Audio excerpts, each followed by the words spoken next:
హజరత్ అబూ మసూద్ బద్రీ రదియల్లాహు అన్హు ఇలా తెలిపారు, ఒక వ్యక్తి దైవ ప్రవక్త హజరత్ ముహమ్మద్ సల్లల్లాహు అలైహి వసల్లం గారి కోసం భోజనాన్ని తయారు చేసి ఆయనతో పాటు మరో నలుగురిని విందుకు ఆహ్వానించాడు.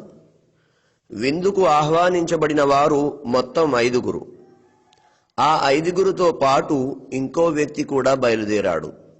అందరూ కలిసి ఆతిథ్యకర్త ఇంటి గుమ్మం దగ్గరికి చేరుకున్న తరువాత దైవ ప్రవక్త హజరత్ ముహమ్మద్ సల్లల్లాహు అలైహి వసల్లం ఆ ఆతిథ్యకర్తతో మాట్లాడుతూ, ఈ వ్యక్తి మాతో పాటు అదనంగా వచ్చాడు, మీకు ఇష్టమైతే ఇతన్ని అనుమతిస్తాము, లేదంటే తిరిగి వెళ్ళిపోతాడు అని అన్నారు.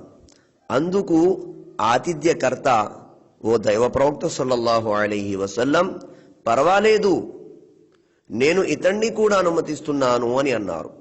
ఇమాం బుఖారీ, ఇమాం ముస్లిం వీరిద్దరూ కూడా ఈ హదీసుని తమ గ్రంథాల్లో నకలు చేశారు. తమకు ఆహ్వానం లేని విందుకు వెళ్లడం సభ్యత కాదు. ఒకవేళ భోజనానికి ముందు విందు చేస్తున్న వ్యక్తి అనుమతి తీసుకుంటే అప్పుడు ఆ విందుకు హాజరు కావడంలో తప్పులేదు. అందుకే దైవ ప్రవక్త సల్లల్లాహు అలైహి వసల్లం తమ వెంట వచ్చిన వ్యక్తి కోసం ఆతిథ్యకర్త దగ్గర అనుమతి తీసుకున్నారు. చూడండి సోదరులారా, అల్లాహ్కే నబీ సల్లల్లాహు అలైహి వసల్లం యొక్క ఆచరణ, వారి యొక్క విధానం ఏ విధంగా ఉందో. కానీ బాధాకరమైన విషయం ఏమిటంటే, ఈ రోజున పెళ్లిళ్ళు జరుగుతాయి కదండి. పెళ్లిళ్ళు సాధారణంగా ఏమిటంటే, ఒకరోజు అంటే రేపు పెళ్లి అనగా ఈ రోజు ముందు వెళ్ళిపోతుంటారు. సాధారణంగా నేను ఎక్కువ చూసింది. అసలు మామూలుగా ఏంటంటే, ఆ రోజే వెళ్ళి పెళ్లి చేసుకుని వచ్చేయచ్చు, ప్రాబ్లం లేదు. అయితే ఏమిటంటే, దూరంగా ఉండి ఎవరైనా వెళ్లే వాళ్ళు ఉంటే గనక, ఆ దూరం నుంచి వస్తున్నాం కదండి అని చెప్పేసి కొద్దిగా ముందు వచ్చేస్తామండి, మళ్ళీ ప్రొద్దున్న అక్కడ లేట్ అవ్వచ్చు, అక్కడికి ఇలా చేరుకోలేకపోవచ్చు అని చెప్పేసి చేరతారు. ఓకే, అక్కడ వరకు అల్హమ్దులిల్లా. అయితే ఆ వెళ్లే ముందు భోజనాలు అడుగుతారండి. భోజనాలు అంటే, మేము ఇలా వస్తున్నామండి, మరి మాకు కూడు అక్కడ కష్టం కదా, చాలా ఇబ్బంది కదా అక్కడ, దానికోసం మీరు కొద్దిగా అరేంజ్ చేయండి అని చెప్పేసి అంటారు. సరే, ఎంతమంది వస్తారమ్మా అంటే, పెళ్లి రోజు ఎక్కువ వస్తారులేండి, రేపు ఎంతమంది ఉంటారు, ఎంతమంది ఉంటారు, 30-40 మంది అంటారు. వీళ్లతో వచ్చేది ఒక 80 మంది వస్తారు. అక్కడేమో ఆ భోజనం 30-40 మందికి అని చెప్పేమో పాపం వాళ్ళు వండుతారు. పోలే, మనం అమ్మాయినిచ్చి పెళ్లి చేస్తున్నాం, అతిథి మర్యాద చేయాలి, లేకపోతే మళ్ళీ బాధపడతారు, వాళ్ళ మనసులు ఇబ్బంది పడతాయని చెప్పేసి వీళ్ళేదో 30-40 మందికి అన్నం వండితే వాళ్ళు 80 మందిని తీసుకొస్తారు. అన్నం ఏంటండి అంత పిసినారిగా వండుకున్నారు, ఒక 2-3 ఎక్కువ వేయటం చేత కదా అంటారు. మళ్ళీ అల్లా క్షమించుగాక, ఒక్క మనిషి ఎక్కువ వస్తే అల్లాకే నబీ ఇక్కడ ఆ వ్యక్తిని అడుగుతున్నారు, అయ్యా ఇతడు నాతో ఎక్కువ వచ్చేసాడు, మీరు అనుమతిస్తే నాతో ఉంటారు, లేకపోతే వెనక్కి వెళ్ళిపోతారని చెప్పేసి. ఈ రోజున మన యొక్క నడవడికి ఎలా ఉంది?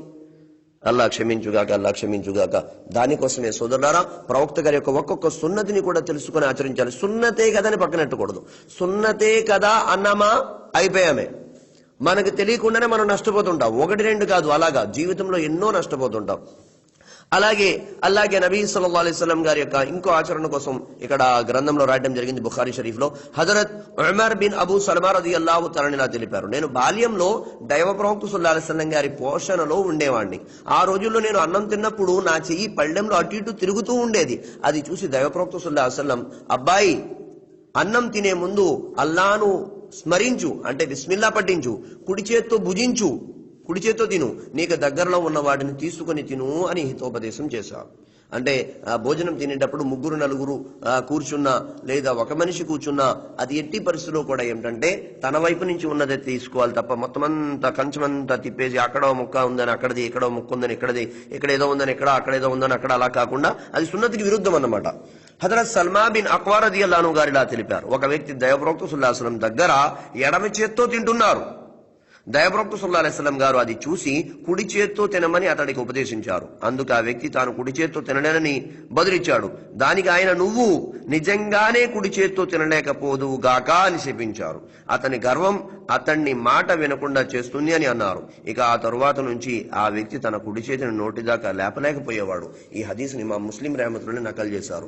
దానికోసం సోదరులారా, మహాప్రభువు చెప్పారు ఈ పని చేయండి అని చెప్పేసి, చేయలేకపోతున్నాను, నా వల్ల కాదు అని చెప్పేసి ఎట్టి పరిస్థితుల్లో కూడా వ్యతిరేకంగా మాట్లాడకూడదు అన్నమాట. అల్లాతో ఆ యొక్క భాగ్యం అడగాలి, అల్లా నాకు ఆ భాగ్యాన్ని ప్రసాదించు అని చెప్పి.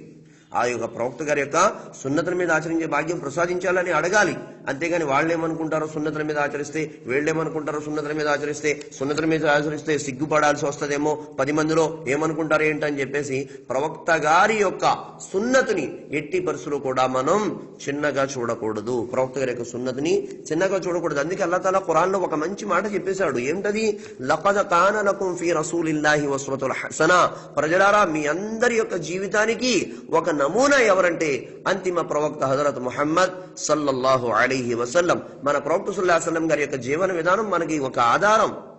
ప్రొద్దున లేచిన కాడి నుంచి సాయంత్రం పడుకునేంత వరకు, మనిషి పుట్టినప్పటి నుంచి సమాధిలో పెట్టేంత వరకు ప్రతి ఒక్క ఆచరణ కూడా అల్లాహ్కి నబీ సల్లల్లాహు అలైహి వసల్లం తమ జీవితంలో చేసి చూపించారు.